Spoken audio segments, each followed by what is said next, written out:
Hello hi friends. Madanapalle మదనపల్లిలో మొన్న recently జరిగిన ఒక చిన్న పాప 7 సంవత్సరాలు కలిగి ఉన్న పాపకి వాడు కులవర్ధన్ అనేవాడు వాళ్ళ వీధిలోనే ఉండేవాడు. ఆ పాపకి ఎంత ఘోరంగా చెప్పాలో చెప్పకూడదు కూడా అసలు తెలియటం లేదు. ఎంత బాధేస్తుందంటే ఆ చిన్న పాప మీద అఘాత్యం చేసి రేప్ చేసి చంపేసి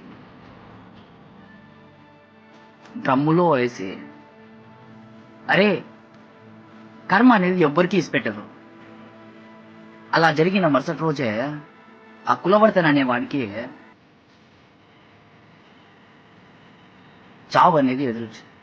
ఎలాగా చంపేసినారా చనిపోయినాడా అనేది కాదు ఇక్కడ పాయింట్.